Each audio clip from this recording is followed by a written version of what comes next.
애미야, 내가 니네 집으로 들어가마. 우리 아들이 요즘 제대로 못 먹고 다니는 것 같더라. 얼굴도 마르는 것 같고, 이제 내가 같이 살면서 따뜻한 밥 해주고 보살펴야겠다. 그럼 너도 좀 편해질 게다. 그 말을 듣는 순간 제 속은 뒤집혔습니다. 남편 때문에 제 세상이 송두리째 무너지고 있는데 시어머니는 그저 아들 걱정뿐이었죠. 저는 그날 제 인생이 무너지는 소리를 들었습니다. 남편을 그곳에서 목격한 그 순간부터 제 세상은 지옥이 되었죠. 저는 홀로 모든 것을 감내해야 했습니다. 이대로는 죽어도 눈 감지 못할 것 같았습니다. 이 고통을, 이 배신감을 반드시 돌려줄 겁니다. 사연 시작 전에 무료로 할 수 있는 구독과 좋아요를 눌러주시면 제게 큰 힘이 됩니다. 그날의 기억은 아직도 제 심장을 옥죄어 옵니다. 몇 달 전 늦은 밤이었습니다. 남편의 휴대폰에서 울린 진동 소리에 잠이 깼습니다. 늘 그렇듯 무심하게 옆에 두었던 휴대폰이었죠. 하지만 그날따라 묘한 불길함이 제 심장을 스쳤습니다. 액정 화면에 뜬 메시지 알림은 제 눈을 의심하게 만들었습니다. 자기야, 오늘 너무 좋았어. 보고 싶어. 심장이 발끝까지 곤두박질 치는 것 같았습니다. 떨리는 손으로 겨우 휴대폰을 집어들었죠. 잠금 해제된 화면 속에는 남편과 그 여자가 다정하게 찍은 사진들이 가득했습니다. 행복해 보이는 그들의 모습은 제 눈에는 칼날처럼 박혔습니다. 제 남편은 제가 아는 그 사람이 아니었습니다. 옆에서 평온하게 잠든 그의 얼굴은 더 이상 사랑하는 남편으로 보이지 않았습니다. 낯선 가면을 쓴 괴물 같았죠. 그 순간 제 머릿속은 온통 하얗게 변했습니다. 끓어오르는 분노와 함께 수십 년간 쌓아온 제 삶이 송두리째 부정당하는 기분이었습니다. 제가 이 남자를 위해 무엇을 포기하고 살아왔던가요? 젊은 시절 번듯한 직장도 마다하고 시부모님을 모시고 자식들 뒷바라지에 제 모든 것을 바쳤습니다. 남편의 성공을 위해 굳은 일마다 않고 내조했습니다. 그의 사업이 어려울 때도 묵묵히 제 비상금은 물론 형편이 고만고만한 친정에까지 손을 벌려 돈을 빌려 보탬이 되어 주었습니다. 그런데 돌아온 것은 차가운 배신이었습니다. 제 눈에서 흐르는 눈물은 멈출 줄 몰랐습니다. 소리 없는 비명만이 제 목구멍을 틀어막았죠. 옆에서 곤히 잠든 남편의 평온함이 저를 더욱 비참하게 만들었습니다. 저는 겨우 침대에서 빠져나와 거실로 향했습니다. 차가운 새벽 공기가 제 뺨을 스쳤지만 제 마음속의 불덩이는 꺼지지 않았습니다. 그날 이후 제 일상은 지옥 그 자체였습니다. 남편의 얼굴을 마주하는 것조차 고통스러웠습니다. 남편은 아무것도 모르는 척 평소와 다름없이 행동했습니다. 아침에 나가고 밤늦게 들어오고 가끔은 주말에도 바쁘다는 핑계로 집을 비웠습니다. 그럴 때마다 저는 제 속에서 뜨거운 불덩이가 치솟는 것을 느꼈습니다. 겉으로는 태연한 척 웃고 밥을 차려주면서도 제 손은 미세하게 떨렸습니다. 남편의 셔츠에서 나는 낯선 향수 냄새는 저를 질식시킬 것만 같았죠. 식탁에 마주 앉았을 때 느껴지는 남편의 싸늘한 시선은 제 심장을 얼어붙게 만들었습니다. 제가 이 모든 것을 알면서도 모른 척해야 하는 현실이 저를 미치게 했습니다. 남편은 제 고통을 비웃기라도 하듯 제게 직접적으로 비아냥거렸습니다. 당신이 나한테 신경을 안 쓰니 내가 밖으로 돌지. 여자가 너무 무심한 거 아니야? 그 말을 들을 때마다 제 심장은 칼로 도려내는 듯 아팠습니다. 그래, 당신이 그렇게 뻔뻔하게 나올수록 내 복수는 더 잔인해질 거야. 저는 속으로 수없이 다짐했습니다. 하지만 저는 무너지지 않기로 결심했습니다. 이대로 당하고만 있을 수는 없었죠. 제 남은 삶을 이 비참함 속에서 보낼 수는 없었습니다. 저는 조용히 그리고 치밀하게 이혼을 준비하기 시작했습니다. 더 이상 착하고 순종적인 며느리로 살아서는 안 된다는 것을 깨달았습니다. 저는 제 삶을 송두리째 짓밟은 자들에게 복수할 새로운 강정숙이 될 것이었습니다. 변호사를 찾아가 상담을 받고 남편의 바람 증거를 하나하나 모았습니다. 휴대폰 속 사진들, 문자 메시지, 카드 사용 내역까지 제 손으로 직접 남편의 추악한 민낯을 파헤치는 일은 고통스러웠지만 동시에 저에게 알 수 없는 힘을 주었습니다. 반드시 이 고통을 되갚아 줄 거야. 당신이 저지른 죄의 대가를 치르게 할 거야. 매일 밤 잠 못 이루는 침대 위에서 저는 이를 악물고 다짐했습니다. 그렇게 몇 달여의 시간이 흘렀을까요? 저는 이혼 소송을 위한 모든 준비를 마쳤습니다. 이제 남편에게 이 사실을 알리고 제 삶을 되찾을 일만 남았다고 생각했습니다. 그런데 그때 제게 또 다른 시련이 찾아왔습니다. 시어머니의 전화였습니다. 정수가, 우리 아들이 요즘 제대로 못 먹고 다니는 것 같더라. 얼굴도 마르는 것 같고 이제 엄마가 가서 따뜻한 밥 해주고 보살펴야지. 내가 니네 집으로 들어가마. 그럼 너도 좀 편해질 게다. 시어머니의 목소리는 너무나도 해맑았습니다. 아들에 대한 걱정으로 가득 찬 순수한 목소리였죠. 그 순수함이 저를 더욱 비참하게 만들었습니다. 그 말을 듣는 순간 제 속은 뒤집혔습니다. 남편 때문에 제 세상이 송두리째 무너지고 있는데 시어머니는 그저 아들 걱정뿐이었죠. 아니, 이 모든 게 남편 때문인데 제가 편해진다고요? 시어머니는 남편의 바람 사실은 꿈에도 모른 채 그저 아들이 힘들어 보인다는 이유로 합가를 제안하고 있었습니다. 남편이 시어머니에게 어떤 식으로 말했는지는 뻔했습니다.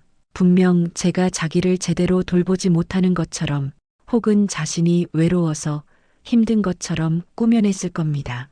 그 뻔뻔함에 저는 또 한 번 치를 떨었습니다. 시어머니는 제가 결혼한 이후로 늘 아들만 바라보는 분이셨습니다. 제가 아무리 잘해도 아들이 조금이라도 힘들어 보이면 모든 것이 제 탓인 양 말씀하셨죠. 그런 시어머니가 이제 제 집으로 들어온다니 상상만으로도 숨이 막혔습니다. 합가라니요. 이혼을 준비하는 며느리에게 합가라니. 저는 이 상황이 너무나도 비참하고 억울했습니다. 이제 막 지옥에서 벗어날 준비를 마쳤는데 또 다른 지옥이 저를 기다리고 있는 것 같았습니다. 시어머니는 이미 이삿짐을 싸기 시작했다고 했습니다. 며칠 내로 저희 집으로 들어오겠다고요. 저는 아무 말도 할 수 없었습니다. 그저 멍하니 핸드폰을 들고 있을 뿐이었죠. 제 입에서는 어떤 말도 나오지 않았습니다. 분노와 절망 그리고 막막함이 저를 집어삼켰습니다. 제 손은 전화기를 꽉 쥐고 있었습니다. 손톱이 살을 파고들었지만 그 고통조차 느껴지지 않았습니다. 그저 이 현실이 꿈이기를 바랐을 뿐입니다. 시어머니의 합가 통보는 제게 벼락 같았습니다. 저는 그저 남편과의 관계를 정리하고 제 삶을 다시 시작하고 싶었을 뿐인데 시어머니의 등장으로 모든 계획이 뒤틀리는 것 같았습니다. 시어머니는 제가 결혼한 이후로 늘 아들만 바라보는 분이셨습니다. 제가 아무리 잘해도 아들이 조금이라도 힘들어 보이면 모든 것이 제 탓인 양 말씀하셨죠. 그런 시어머니가 이제 제 집으로 들어온다니 상상만으로도 숨이 막혔습니다. 제 숨통을 조여오는 듯한 답답함에 저는 창문을 활짝 열었습니다. 차가운 바람이 폐부 깊숙이 들어왔지만 제 마음속의 답답함은 쉬이 가시지 않았습니다. 저는 다시 변호사에게 연락했습니다. 시어머니의 합가 소식을 전하며 이 상황을 어떻게 이용할 수 있을지 논의했습니다. 변호사는 제 이야기에도 놀라면서 제 계획에 동조해 주었습니다. 정숙 씨, 이 상황을 잘 이용하면 오히려 더 큰 효과를 볼 수 있습니다. 시어머니의 존재가 남편에게는 예상치 못한 덫이 될 수 있습니다. 시어머니가 아들의 실체를 알게 되면 그 충격은 남편에게 더 큰 타격이 될 겁니다. 변호사의 말은 제게 큰 용기를 주었습니다. 이제 저는 혼자가 아니었습니다. 저를 지지해주는 조력자가 있었고 제게는 복수할 충분한 이유와 증거가 있었습니다. 저는 변호사와 함께 구체적인 계획을 세우기 시작했습니다. 시어머니가 도착하는 날 모든 것을 폭로할 완벽한 시나리오를 짜기 시작했습니다. 한편 저는 남편의 바람 상대를 조사하기 시작했습니다. 남편의 휴대폰에서 발견했던 상간녀의 이름 이선아를 검색창에 입력했습니다. 그녀의 SNS 계정이 나타났습니다. 그녀의 일상을 엿보는 것은 역겨운 일이었지만 복수를 위한 과정이라고 생각하니 견딜 수 있었습니다. 시어머니가 이삿짐을 싸는 동안 저는 제 계획을 더욱 치밀하게 다듬었습니다. 시어머니의 합가 당일 저는 남편과 상간녀 그리고 시어머니까지 한자리에 모아 모든 진실을 폭로할 것이었습니다. 그들의 얼굴에 절망과 공포가 스치는 것을 제 두 눈으로 똑똑히 지켜볼 것이었습니다. 제게 남은 것은 오직 복수심뿐이었습니다. 지옥 같았던 제 삶을 되찾고 그들에게 제가 겪었던 고통을 몇 배로 되갚아줄 것입니다. 이제 그 운명의 날이 다가오고 있었습니다. 저는 그날을 손꼽아 기다렸습니다. 제 손에 들린 복수의 칼날은 차갑게 빛나고 있었습니다. 상간녀 이선아의 SNS에서 발견했던 그 단서. 아버지가 남편의 회사에 투자했다가 모든 것을 잃었다는 내용. 그 짧은 문장이 제 머릿속을 떠나지 않았습니다. 단순한 바람이 아닐 수 있다는 불길한 예감. 저는 이제 그 예감을 파고들어야 했습니다. 이선아, 당신은 대체 누구죠? 그리고 내 남편은 또 어떤 가면을 쓰고 있었던 걸까요?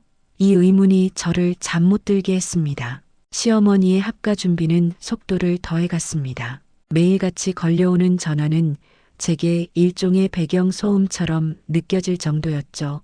정수가 내 방에 놓을 가구는 뭘로 할까? 아들 좋아하는 반찬 해줄 테니 기대해라. 시어머니는 아들의 안위만을 걱정할 뿐 제 얼굴에 드리운 그림자나 제 속에서 골마가는 상처는 전혀 보지 못하는 듯 했습니다. 그 순진한 걱정이 때로는 저를 더욱 비참하게 만들었습니다. 어머님, 아들이 저에게 무슨 짓을 했는지 아시면 그렇게 해맑게 말씀하실 수 있을까요? 저는 목구멍까지 차오르는 말을 삼키며 억지로 미소를 지었습니다. 남편은 시어머니의 합가 소식에 득에양양했습니다. 마치 자신의 바람이 완벽하게 감춰질 것이라는 확신이라도 얻은 듯했죠. 그는 제게 더욱 뻔뻔하게 굴었습니다. 엄마 오시는데 얼굴이라도 좀 펴라. 당신이 그렇게 어두운 얼굴을 하고 있으면 엄마가 얼마나 불편하시겠어? 괜히 엄마 걱정만 시키지 말고. 그의 말은 제 가슴에 비수를 꽂았습니다. 제가 이 모든 사실을 알면서도 모른 척해야 하는 현실이 저를 미치게 했습니다.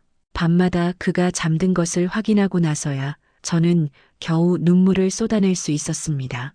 베개는 매일 밤 제 눈물로 축축하게 젖어들었죠. 그 뻔뻔함에 저는 또 한 번 치를 떨었습니다. 그의 얼굴에 스치는 미세한 미소마저도 저에게는 비수처럼 느껴졌습니다. 저는 더 이상 감정적으로만 대응하지 않았습니다. 변호사와의 상담은 저에게 냉철한 이성을 되찾아 주었습니다. 정숙 씨, 시어머니가 오시는 것을 잘 이용해야 하니 너무 시리에 빠져 있지 마세요. 이럴 때일수록 감정적으로 접근하시면 안 되고 이성적으로 판단하셔야 합니다. 남편의 증거를 모으는 데만 집중하세요. 그게 우리에게 더 유리한 길입니다. 변호사의 말은 제게 큰 용기를 주었습니다.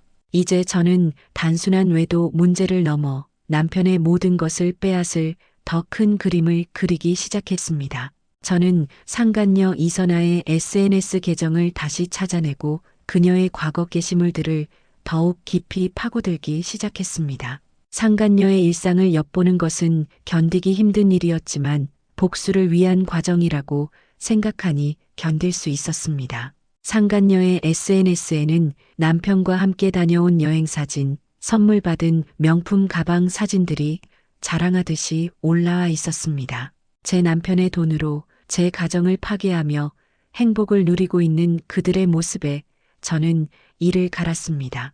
그들의 행복은 제 불행 위에서 피어난 것이었습니다. 그 사진들을 볼 때마다 제 손은 분노로 떨렸습니다. 그러다 우연히 이선아의 SNS에서 뜻밖의 단서를 발견했습니다. 상간녀가 올린 과거 게시물 중 자신의 아버지가 남편의 회사에 투자했다가 모든 것을 잃었다는 내용이었습니다. 그리고 그 게시물에는 남편의 이름이 명확히 언급되어 있었습니다. 그 순간 제 심장이 쿵 하고 내려앉는 듯 했습니다. 이게 대체 무슨 의미일까? 단순한 바람 상대라고 생각했던 이선아가 남편의 과거와 묘하게 얽혀 있을지도 모른다는 불길한 예감이 들었습니다. 아직은 확신할 수 없었지만 이 단서는 제 머릿속을 떠나지 않았습니다. 이것은 단순한 외도 문제가 아닐지도 모른다는 의문이 제 마음속에 깊이 자리 잡았습니다. 저는 그날 밤새도록 이선아의 SNS를 파고들었습니다. 상간녀의 과거 게시물들을 하나하나 꼼꼼히 살펴보았죠. 상간녀의 아버지가 남편의 회사에 투자했다가 파산했다는 글, 그리고 그로 인해 가족이 뿔뿔이 흩어졌다는 절규가 담긴 글들이 눈에 들어왔습니다. 저는 이선아의 게시물에서 남편의 사업과 관련된 특정 날짜와 금액, 그리고 당시 언론에 보도되었던 작은 기사 조각들을 찾아냈습니다. 이선아는 남편에게 복수하기 위해 의도적으로 접근한 것일까요? 아니면 남편이 상간녀의 약점을 이용해 바람을 피운 것일까요? 머릿속이 복잡해졌습니다. 하지만 한 가지 확실한 것은 이선아가 남편의 사업 비리와 관련이 있다는 사실이었습니다. 이것은 저에게 남편을 완전히 무너뜨릴 수 있는 강력한 무기가 될 수 있었습니다. 제가 남편과 상간녀 이선아에 대해 깊이 조사하고 있는 사이 시어머니의 합가 날짜는 점점 다가오고 있었습니다. 시어머니는 매일같이 전화해서는 정수가 이불은 어떤 걸로 가져갈까? 라며 들뜬 목소리로 말했습니다. 그럴 때마다 저는 억지로 미소를 지으며 네, 어머님, 아무거나 괜찮아요. 라고 대답했습니다. 제 속은 타들어가는데 겉으로는 아무렇지 않은 척 연기해야 하는 현실이 저를 더욱 지치게 만들었습니다. 남편은 제가 시어머니와 통화하는 것을 보며 만족스러운 미소를 지었습니다. 그는 제가 자신에게 복수할 것이라고는 꿈에도 생각하지 못하는 듯 했습니다. 그 뻔뻔함이 저의 복수심을 더욱 불태웠습니다. 저는 변호사에게 이선아의 SNS에서 발견한 단서들과 제가 추가로 조사한 내용들을 모두 전달했습니다. 변호사는 제 말을 듣고 놀라움을 감추지 못했습니다. 정숙 씨, 이건 단순한 바람 문제가 아닙니다. 남편의 사업 비리까지 얽혀 있다면 상황은 완전히 달라집니다. 이선아 씨가 증인으로 나선다면 남편은 모든 것을 잃게 될 겁니다. 변호사의 확신에 찬 목소리는 제게 큰 힘이 되었습니다. 저는 이제 단순한 이혼을 넘어 남편의 모든 것을 빼앗고 그를 철저하게 파멸시킬 계획을 세우기 시작했습니다.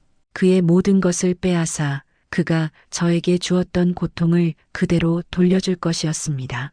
이선아가 남편의 비리에 얽혀 있다면 그녀는 저에게 복수의 도구가 될 수 있었습니다. 아니, 어쩌면 그녀 또한 남편에게 이용당한 또 다른 피해자일지도 모른다는 생각이 들었습니다. 저는 이 비밀을 파헤쳐 남편의 모든 죄를 만천하에 드러낼 것이었습니다. 시어머니의 합가라는 예상치 못한 상황은 오히려 저에게 더 큰 그림을 그릴 기회를 주었습니다. 저는 남편이 저에게 했던 행동들과 그 배신을 생각할 때마다 온몸에 치를 떨었습니다.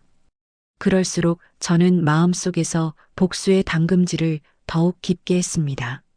시어머니가 이삿짐을 싸는 동안 저는 제 계획을 더욱 치밀하게 다듬었습니다. 시어머니의 합가 당일 저는 남편과 상간녀 그리고 시어머니까지 한자리에 모아 모든 진실을 폭로할 것이었습니다. 그들의 얼굴에 절망과 공포가 스치는 것을 제 두 눈으로 똑똑히 지켜볼 것이었습니다. 제게 남은 것은 오직 복수심뿐이었습니다. 지옥 같았던 제 삶을 되찾고 그들에게 제가 겪었던 고통을 몇 배로 되갚아줄 것입니다. 이제 그 운명의 날이 다가오고 있었습니다. 저는 그날을 손꼽아 기다렸습니다. 제 손에 들린 복수의 칼날은 차갑게 빛나고 있었습니다. 이 모든 것이 끝나면 저는 비로소 진정한 자유를 얻을 수 있을까요? 아니, 그보다 먼저 남편의 추악한 비밀을 밝히는 것이 저의 가장 큰 목표였습니다. 이선아, 당신은 과연 어떤 선택을 할까요? 당신도 나처럼 그 남자에게 복수하고 싶지는 않나요? 당신의 진심이 무엇이든 이제 곧 모든 것이 밝혀질 겁니다. 이선아의 SNS에서 발견한 그 단서는 제게 새로운 미션을 주었습니다. 단순한 외도를 넘어 남편의 과거 사업과 이선아의 가족이 얽혀 있을지도 모른다는 의심. 그 의심은 제 잠 못 이루는 밤을 지배했습니다. 저는 더 이상 남편의 바람에 대한 분노에만 갇혀 있지 않았습니다. 제 마음속에는 거대한 미스터리를 파헤치려는 탐정의 심장이 뛰기 시작했습니다. 저는 곧바로 남편의 과거 사업 기록을 뒤지기 시작했습니다. 오래된 서류철, 컴퓨터 파일, 심지어 버려진 영수증까지 샅샅이 뒤졌습니다. 남편이 사업을 시작했던 시기, 투자 유치 과정, 그리고 갑작스럽게 사업이 어려워졌던 그때의 정황을 꼼꼼히 살폈습니다. 밤늦도록 인터넷 뉴스 기사를 검색하고 당시 남편의 회사와 관련된 소송 기록이나 투자자 명단을 찾아보았습니다. 커피잔은 수없이 비워졌고 제 눈은 핏발이 섰지만 진실에 다가갈수록 피로감은 희미해졌습니다. 마치 잃어버린 조각들을 찾아 거대한 퍼즐을 맞추는 듯한 기분이었습니다. 며칠 밤낮으로 이어진 조사 끝에 저는 충격적인 사실을 알게 되었습니다. 이선아의 아버지는 실제로 남편의 과거 사업에 거액을 투자했던 주요 투자자 중 한 명이었고 남편의 사기성 사업으로 인해 모든 것을 잃고 파산했다는 오래된 기사를 찾아낸 것이죠. 기사 속에는 파산으로 인해 고통받는 가족들의 사진이 희미하게 남아 있었고 그 속에서 어린 이선아의 얼굴을 발견했을 때 제 심장은 차갑게 얼어붙는 듯 했습니다. 이선아의 가족은 그 일로 인해 풍비박산이 났고 그녀의 아버지는 결국 병을 얻어 세상을 떠났다는 내용까지 확인할 수 있었습니다. 제 손은 떨렸습니다. 단순한 상간녀가 아니었습니다. 이선아는 남편에게 가족의 모든 것을 빼앗긴 또 다른 피해자였던 것입니다. 남편은 이선아의 아버지를 파산시킨 장본인이었어.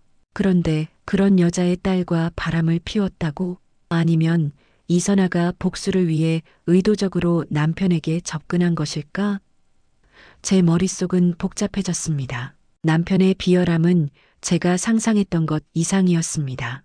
자신의 죄로 인해 모든 것을 잃은 여자의 딸과 바람을 피우다니. 아니, 어쩌면 이선아는 남편의 죄를 밝히기 위해 혹은 복수하기 위해 남편에게 접근했을지도 모른다는 생각이 들었습니다. 상간녀의 SNS에 담겨있던 슬픔과 분노의 글들이 이제야 이해가 가기 시작했습니다. 상간녀의 글 속에는 남편에 대한 원망과 함께 언젠가는 모든 것을 되갚아주겠다는 뉘앙스가 숨어 있었습니다. 저는 이선아의 감정을 어렴풋이 짐작할 수 있었습니다. 이 사실을 알게 되자 제 복수 계획은 더욱 구체적이고 냉철해졌습니다. 저는 이제 이선아를 단순한 응징의 대상이 아닌 남편을 무너뜨린 결정적인 증인이자 도구로 활용할 수 있을 것이라는 확신이 들었습니다. 변호사에게 이선아의 과거와 남편의 사업 비리에 대한 모든 새로운 증거들을 전달했습니다. 변호사는 제 말을 듣고 놀라움을 감추지 못했습니다. 정숙 씨, 이건 정말 엄청난 일입니다. 이선아 씨가 증인으로 나선다면 남편은 바람뿐만 아니라 사업 비리 혐의로도 모든 것을 잃게 될 겁니다. 형사 처벌까지도 가능합니다. 변호사의 확신에 찬 목소리는 제게 큰 힘이 되었습니다. 저는 혼자 스스로 이렇게 찾아냈다는 사실이 너무 뿌듯했습니다. 남편은 늘 저를 부엌대기라고 무시하기 일쑤였지만 저는 이렇게 그의 잘못들을 다 알아냈으니까요. 그리고는 남편의 그 모든 것을 부셔버릴 수 있다는 사실에 희열을 느꼈습니다. 제가 느낀 고통의 10배 아니 100배로 갚아줄 것입니다. 저는 다짐하고 또 다짐했습니다. 이제는 시어머니의 합가 당일이 너무 기대되었습니다. 그날이 바로 제가 남편을 심판하는 날이 될 테니까요. 그 어떤 자비도 저는 베풀지 않을 것입니다. 남편의 진실을 낱낱이 모두가 모인 그 자리에서 폭로할 것입니다. 그리고 똑똑히 지켜볼 생각이에요. 남편의 얼굴에 떠오르는 절망, 공포, 분노. 그러나 그것으로는 부족합니다. 제가 당한 것의 절반도 안 될 테니까요. 제게 남은 것은 오직 복수심 뿐이었습니다. 지옥 같았던 제 삶을 되찾고 그들에게 제가 겪었던 고통을 몇 배로 되갚아 줄 것입니다. 그날이 다가오고 있었습니다. 모든 진실이 드러날, 그리고 모든 가면이 벗겨질 그 순간을 저는 오래도록 기다려왔죠. 제 손에 쥔 마지막 카드가 드디어 빛을 발하려 합니다. 이 모든 복수의 끝에 자유가 있을지 아직은 알 수 없습니다. 하지만 분명한 건 남편의 더러운 진실을 세상에 드러내는 것이 지금의 저에게는 유일한 사명이란 겁니다. 상간녀, 당신도 그 사람에게 상처받았겠죠? 당신이 어떤 선택을 하든 이제 거짓은 오래가지 못합니다. 그리고 그 운명의 날이 밝았습니다. 제 심장은 마치 전쟁을 앞둔 병사처럼 요동쳤죠. 몇 달간 갈고 닦은 복수의 칼날을 휘두를 시간. 제가 이 모든 것을 계획했다는 사실을 누구도 알지 못했습니다.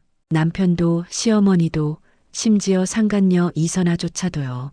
그들은 제가 파놓은 함정 속으로 제 발로 걸어 들어올 참이었습니다. 저는 이 모든 고통을 끝낼 준비가 되어 있었습니다.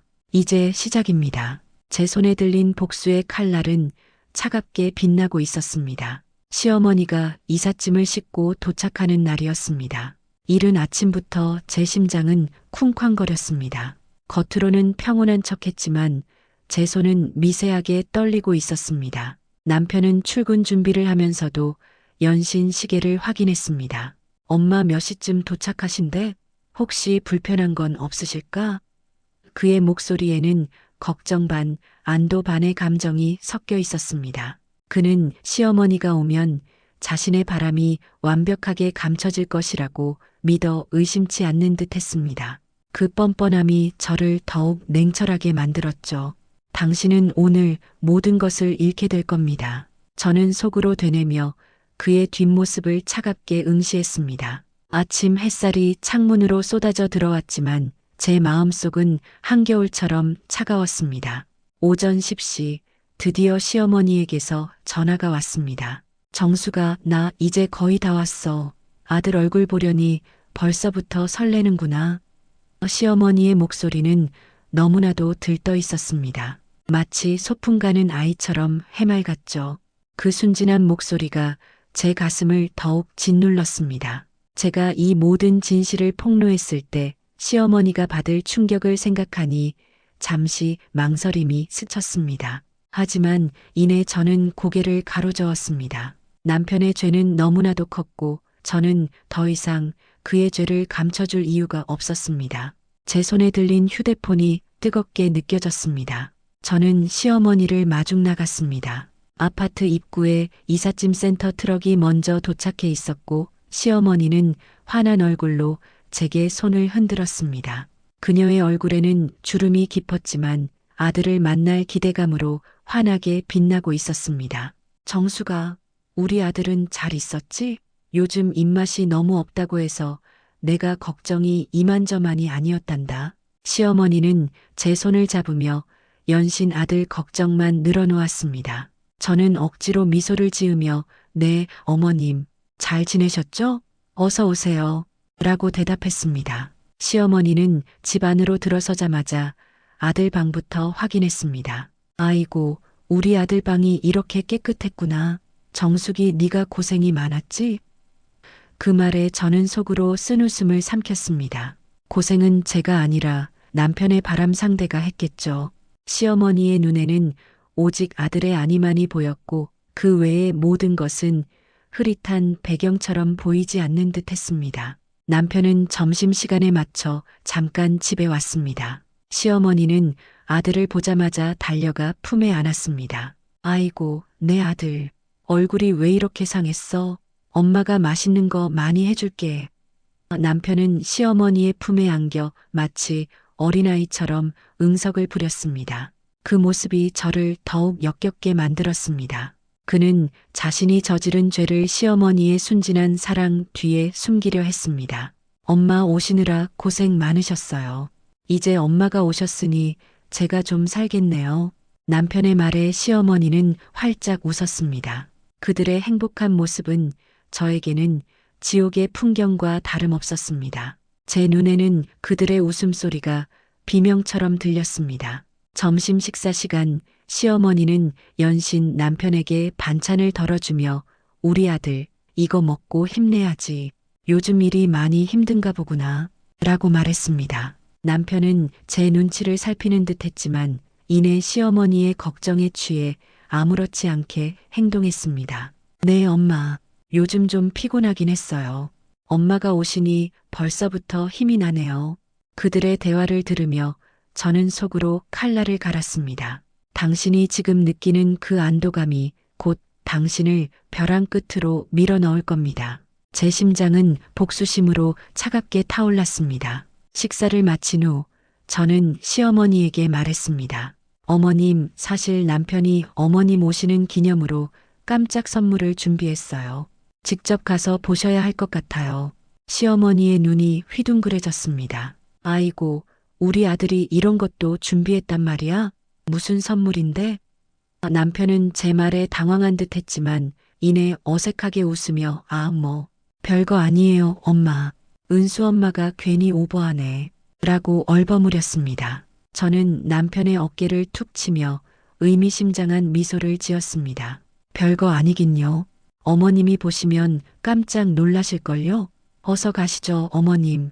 제 목소리는 차분했지만 제 눈빛은 남편을 꿰뚫는 듯 했습니다. 남편의 얼굴에서 순간적으로 당황하는 기색이 스쳤지만 이내 애써 태연한 척했습니다. 저는 미리 준비해둔 차 키를 집어들었습니다.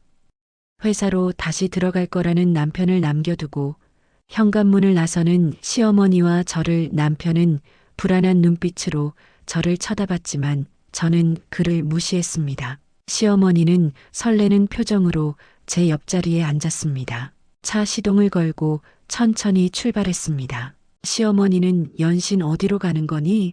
아들 선물이 대체 뭘까? 이렇게까지 준비하다니 우리 아들이 철이 들었나 보네.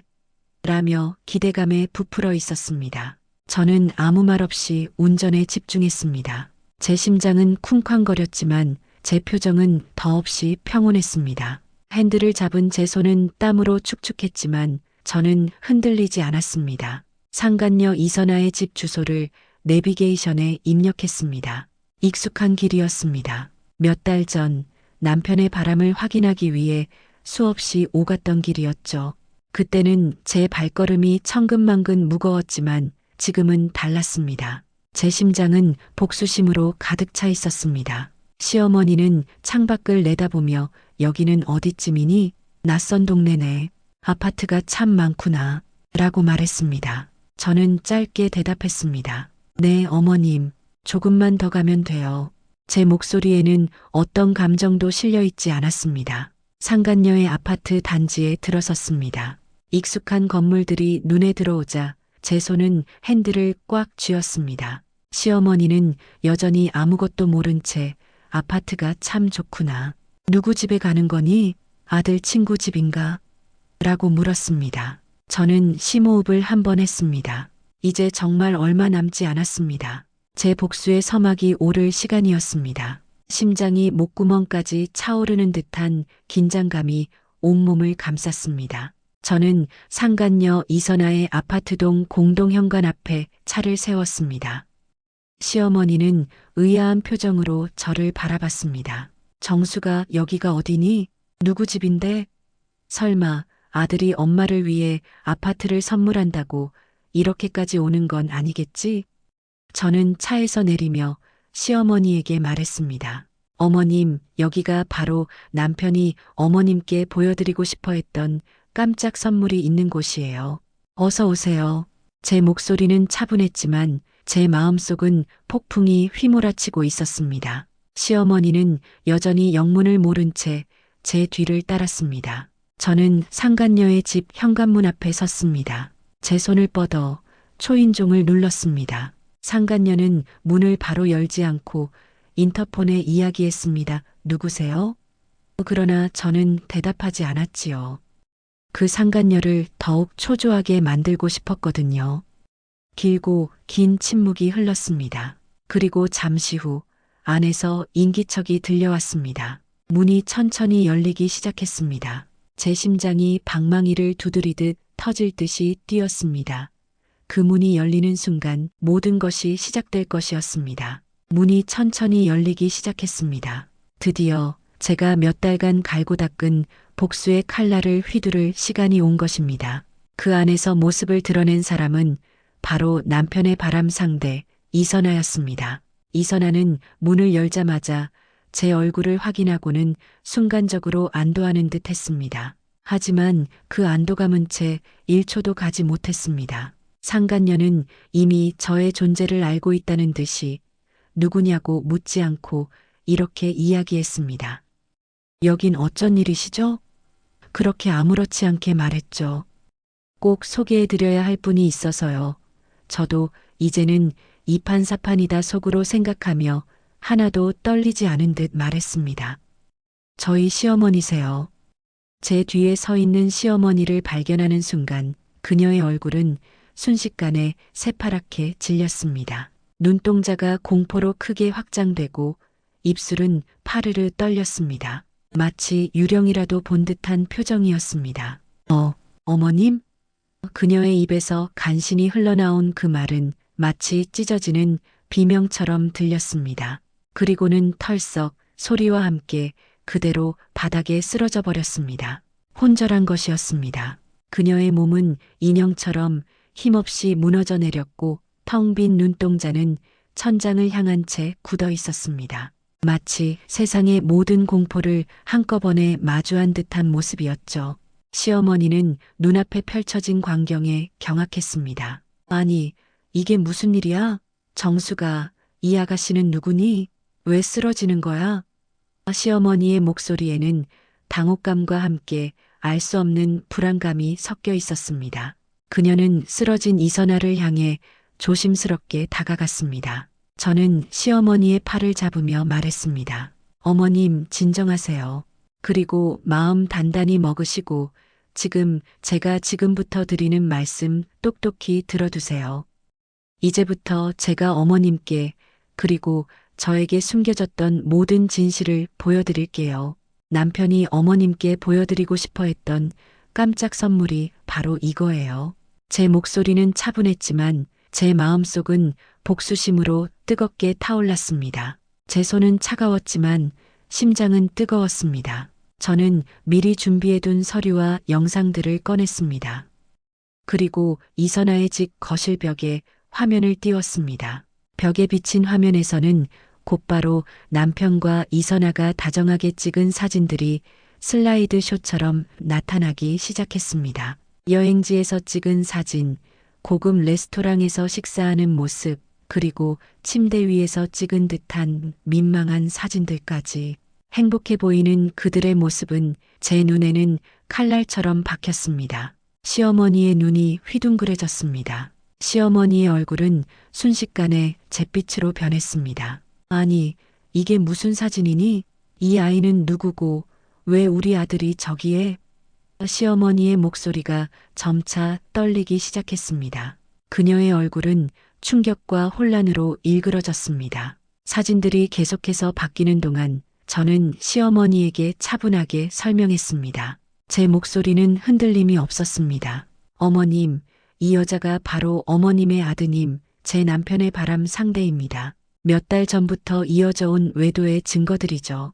제가 이혼 소송을 준비하고 있다는 사실도 어머님께는 숨겨왔던 진실입니다. 제 말이 끝나자마자 시어머니는 충격으로 다리가 풀린 듯 주저앉았습니다. 그녀의 눈은 벽에 비친 화면 속 남편의 모습과 제 얼굴을 번갈아 보며 혼란스러워했습니다.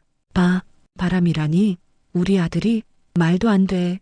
정수가, 네가 뭘 착각하는 거야?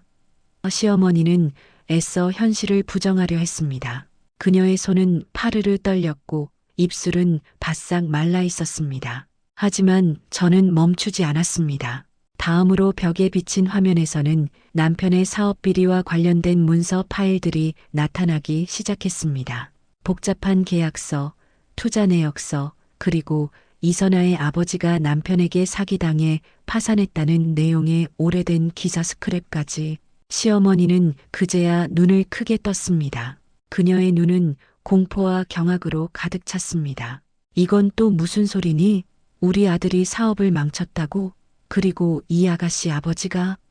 시어머니의 목소리는 이제 경악으로 가득 찼습니다. 그녀의 얼굴에는 공포와 함께 아들에 대한 배신감이 선명하게 드러났습니다. 그녀의 손은 자신의 입을 틀어막았고 믿을 수 없다는 듯 고개를 흔들었습니다. 그때였습니다. 현관문이 갑자기 벌컥 열리며 남편이 들어섰습니다. 그는 시어머니가 상간녀 집에 도착했다는 소식을 듣고 서둘러 달려온 모양이었습니다. 선아야, 내가 왔어. 남편의 목소리는 걱정이 묻어 있었고 거실 안의 분위기를 감지하고는 순간적으로 굳어졌습니다. 그는 쓰러져 있는 이선아와 바닥에 주저앉아 벽에 비친 화면을 멍하니 바라보는 시어머니, 그리고 냉철한 표정으로 서 있는 저를 번갈아 보았습니다. 그의 얼굴은 순식간에 새파랗게 질렸습니다. 마치 자신의 모든 죄가 만천하에 드러난 듯한 표정이었습니다. 그의 눈동자는 공포로 흔들렸고 입술은 바싹 말라 있었습니다. 남편은 벽에 비친 화면에 나타난 자신의 바람 사진과 사업 비리 문서들을 보고 경악했습니다. 이게 뭐야? 정수가, 당신 지금 무슨 짓을 하는 거야? 미쳤어? 미친 거냐고.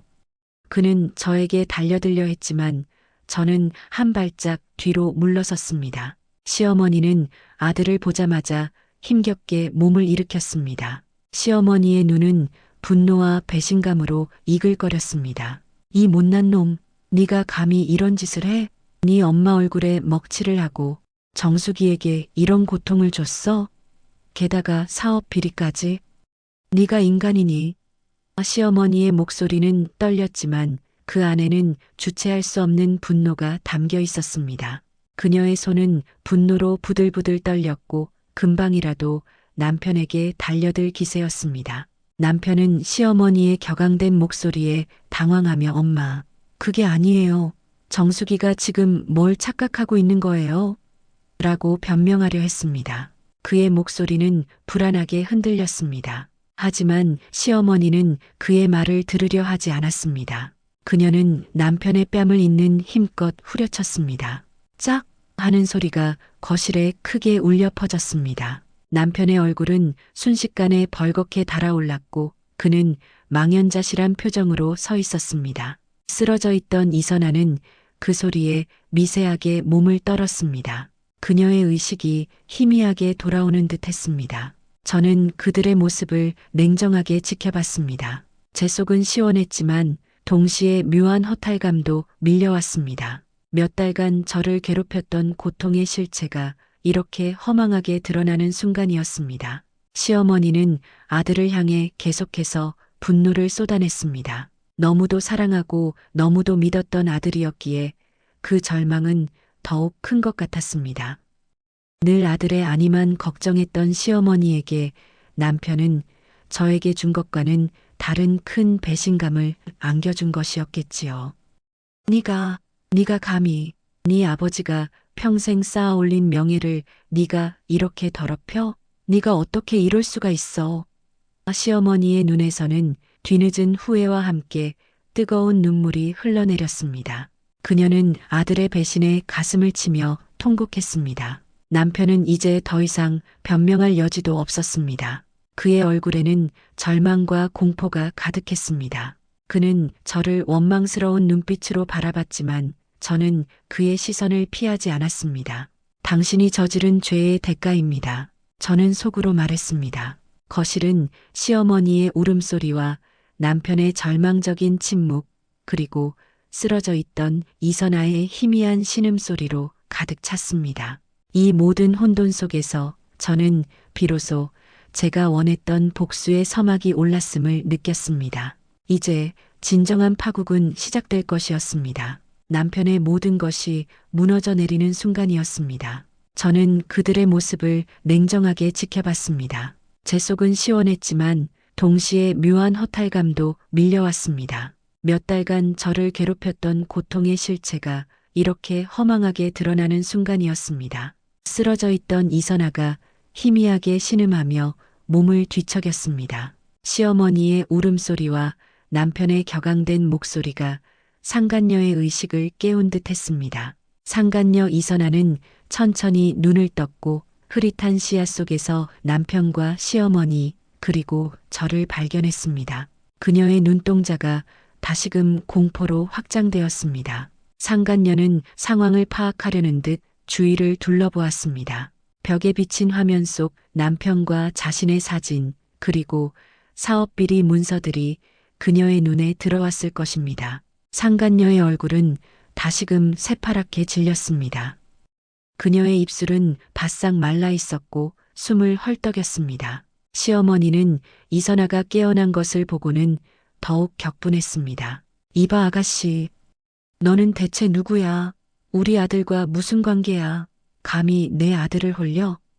어머니는 상간녀 이선아에게 다시금 남편의 바람을 확인하고 싶어 하는 것 같았습니다.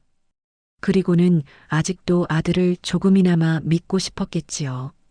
남편의 외도를 상간녀 탓으로 돌리고 싶었을 수도 있습니다. 시어머니는 이선아에게 달려들려 했지만 저는 그녀를 막아섰습니다. 어머님, 진정하세요. 이선아 씨도 피해자일 수 있습니다. 어머님, 아들이 저지른 죄는 바람뿐만이 아니니까요. 제 말에 시어머니는 저를 돌아보며 혼란스러운 표정을 지었습니다. 시어머니는 제 눈을 똑바로 바라보며 무슨 소리냐는 듯한 질문을 던졌습니다. 저는 이선아에게 다가갔습니다. 그녀의 눈빛은 여전히 공포에 질려 있었지만 제 눈을 피하지는 못했습니다. 이선아 씨, 이제 모든 걸 말해야 할 시간이에요. 당신 아버지가 남편에게 사기당해 파산했다는 사실, 그리고 당신이 남편에게 접근한 이유까지 어서 말하세요. 제 목소리는 차분했지만 그 안에는 단호함이 실려 있었습니다. 이선아는 제 말을 듣고 몸을 떨었습니다. 상간녀는 남편을 흘긋 바라보았고 남편은 상간녀 이선아에게 눈으로 위협하는 듯한 신호를 보냈습니다. 남편의 눈은 마치 맹수처럼 이선아를 노려보고 있었습니다. 하지만 이선아는 더 이상 침묵할 수 없었습니다. 그녀는 힘겹게 몸을 일으켰습니다. 그녀의 다리는 후들거렸지만 그녀의 눈에는 더 이상 공포만이 아닌 깊은 원망과 분노가 서려 있었습니다. 저는 그 사람에게 복수하고 싶었습니다. 제 아버지가, 제 가족이 저 사람 때문에 모든 것을 잃었으니까요.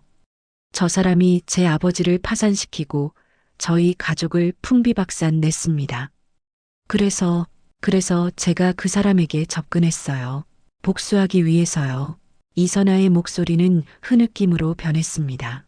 그녀는 남편의 비열한 행각을 폭로하기 시작했습니다. 그런데 그 사람이 저를 이용했어요.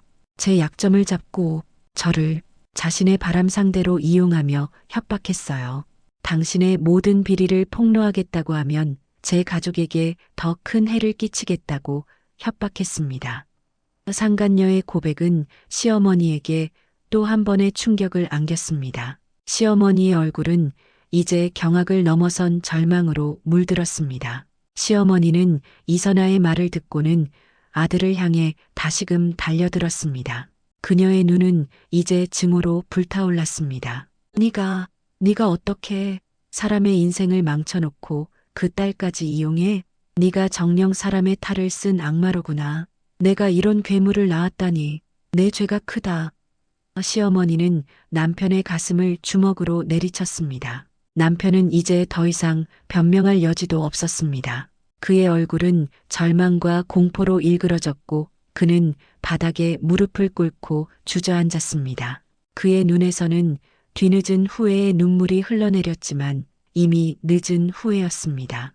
그의 몸은 미세하게 떨리고 있었습니다. 시어머니는 아들을 향한 분노를 쏟아낸 후 저를 돌아보았습니다. 시어머니의 눈은 붉게 충혈되어 있었지만 그 안에는 깊은 미안함과 후회가 담겨 있었습니다.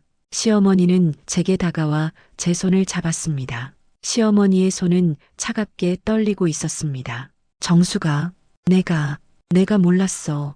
내 아들이 이렇게 추악한 놈인 줄은 꿈에도 몰랐어. 네가 얼마나 힘들었을까. 내가 너에게 너무나 큰 짐을 지웠구나. 용서해다오, 정수가. 시어머니는 제 손을 잡고 흐느꼈습니다. 그녀의 눈물은 뜨거웠지만 제 마음속의 차가운 분노를 녹일 수는 없었습니다. 저는 시어머니의 손을 잡았습니다. 제 마음속 깊이 묻어두었던 억울함과 서러움이 북받쳐 올랐습니다. 어머님, 저는 몇 달 동안 지옥에서 살았습니다. 남편의 바람을 알면서도 어머님 걱정하실까봐 아무 말도 못했어요.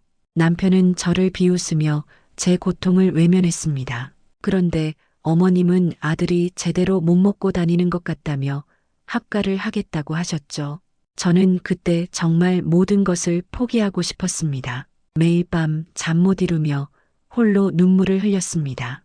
어머님께는 차마 말씀드릴 수 없었습니다. 제 목소리는 떨렸지만 저는 제 고통을 솔직하게 털어놓았습니다. 시어머니는 제 말을 듣고는 더욱 오열했습니다. 시어머니는 저를 끌어안고 미안하다, 정수가.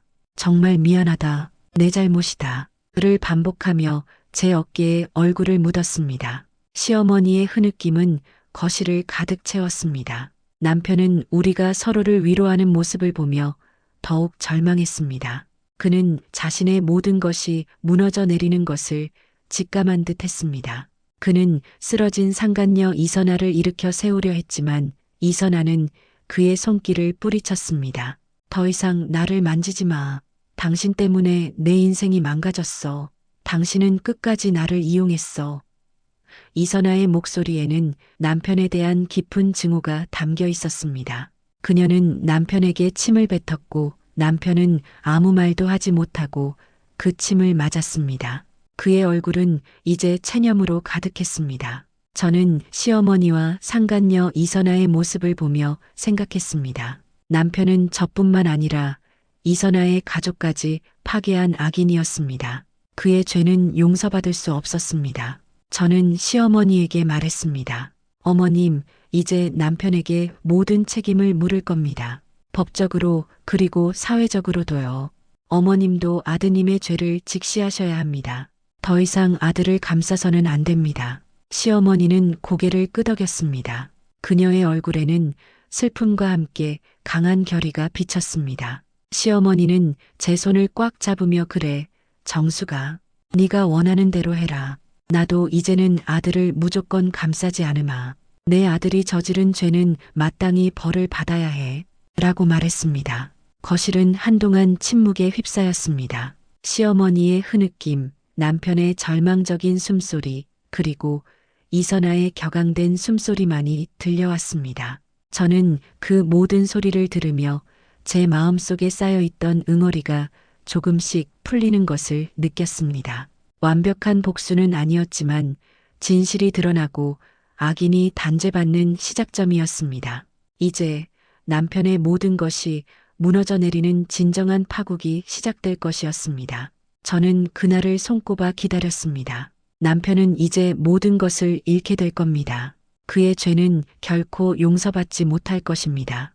그날 밤 시어머니의 통곡이 거실을 가득 채웠습니다. 아들의 추악한 진실을 마주한 시어머니의 절규는 제 마음 깊이 박혔죠.